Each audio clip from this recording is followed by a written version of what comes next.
আবার টাউনে বাড়ি আছে, বাপের হক তো সবার কাছে সমান। কথা বল ঠিক কিনা? আল্লাহ তো পুরুষকে একটু বেশি দিচ্ছে, মেয়েরে কম দিচ্ছে। এত পাওয়ার পরে আল্লাহর বিধান ভালো লাগে না, ওই বোনের ঠকায় খাইতে খুব মজা লাগে। কথা বল ঠিক না বেঠিক? পাঙ্কাশ মাছ খাওয়াইবো, আইবে না তোর জামাই লইয়া, তোর হাউজিনে লইয়া আইবি, শ্বশুর লইয়া আইবি, পাঙ্কাশ মাছ টাকা হইবো কেডা, মাথা টাকা হইবো কেডা, তুমি নিয়ে গেলে গা। বোনেরাও দুর্বল, যদি এখন না দেয় তাহলে ভাইদের বাড়িতে আনার দেখবো না, মা নাই বাপ নাই, কার কাছে আমো, ভাই তো শেষ সম্পদ, একটু ভাইয়ের কাছে যাই না, ভাইরা বাইরে সম্পদ দিয়া বইনে যায়। এইটা সম্পদ নিয়ে তুমি নামাজ পড়ো, চিল্লা দাও, দিল লাগাও, আল্লাহর কসম একটা আমল তোমার আল্লাহ দরবারে কবুল হবে না। তুমি তোমার বোনের হক মেরে গেছো, বোনের তোমার সম্পদটা দিতেছো না। বাড়ির যে আপনার যে বাড়িটা, বাড়িতে যে জায়গাটা আছে এটার মধ্যেও আপনার বোনের হক আছে, আছে না নাই? বাড়ি তো দিবেন দূরের কথা, বাইরের জমিটা পর্যন্ত দিবার চাই না বইলে, তাহলে আপনি তো সব হারাম। আপনি দোয়া করলে দোয়া কবুল হইব কেমনে? এক ঘটকের লগে আমার দেখা, ঘটকরে কইলাম দিন তো বালাই দিতেছে, বিয়া শাদী করছেন, বিয়া শাদী করাইতেছেন, হুজুর দিন যাই বালা দিতেছে না, মন খারাপ। কেন লাগিয়া কিতা হইছে? হুজুর আগে তো বিয়ার প্রস্তাব নিয়ে যাইতাম, মেয়ে দেখাইতাম, ছেলে দেখাইতাম, পছন্দ হইতো, এখন কিতা হইছে? ওই এখন তো আম করে লাগে না, নিজেরা বিয়া নিজেরাই ঠিক করে। ঠিক না বেঠিক? ওই ঠিক করে রেস্টুরেন্টে, ওই ঠিক করে রমনার পার্কে। কথা বল ঠিক কিনা? ওই ঠিক করে সংসদ ভবনের ওই যে জিয়া উদ্যানে, ওই ঠিক করে ওই এইটা বিভিন্ন জায়গায় ঠিক করে, বা আমও ঠিক করার লাগে না। আচ্ছা এটা না হয় মাত্র কয়েক মনে ঠিক করে, বাকি তো রয়েছে বহু এর ভিতরে সমস্যা আছে। জিয়ার ভিতরে আবার সমস্যা কি?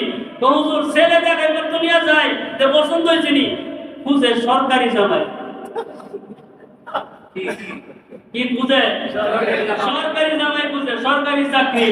আমি বললাম সরকারি জামাই বুঝে ভালো কথা, সরকারি জামাইয়ের মধ্যে তো টাকা কম, যারা প্রাইভেটলি চাকরি করেন তারা তো টাকা বেশি, সেই হিসাবে তো তাদেরকে আগে দেওয়া দরকার। কথা বল ঠিক না বেঠিক?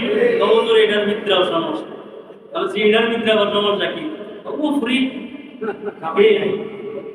কি কথা বলে গেল? ফ্রি ফ্রি আছে, বেতন যেমন তেমন, ফ্রি ইনকামটা বেশি। 3 লক্ষ টাকা দিয়ে চাকরি নয়, 3 মাস যাইতে না যাইতে 3 কোটিতে পরিণত হইতে দেরি হয় না। তাহলে আপনি চাকরি সরকারি লইলেন, লইয়া ঘুষ দিলেন, তারপরে আপনি এখান থেকে উফরি খাইতেছেন, খায়া আপনি এসে দোয়া করতেছেন আল্লাহ মাফ করে দেন। আল্লাহ ঠেকা পড়ছে আপনার দোয়া কবুল করতো, ঠেকা পড়ছে। এইটা তো আল্লাহ তাআলা দেয় না। হারাম ভক্ষণকারীর দেহ জান্নাতে কোনদিন যাবে না। লা ইয়াদখুলুল জান্নাতা জাসাদুন গুযিয়া বিল হারাম। হারাম ভক্ষণকারী দেহ কখনো জান্নাতে যাবে না।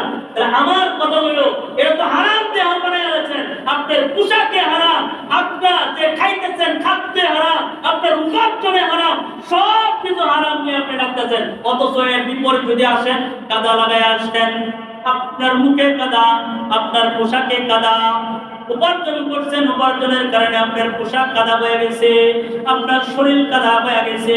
এই কাদা নিয়ে যদি বলেন রব্বি আল্লাহ, আল্লাহ তাআলাই কয় এই কাদা নিয়া আমার কাছে দোয়া করতে দেরি হয়, আমি আসমানের মালিক কাদাটা তার পোশাকে থাকার আগে আগে আমি আল্লাহ তাআলা ক্ষমা করে দিই। আমি তো কাদার পোশাকের দিকে তাকাই না,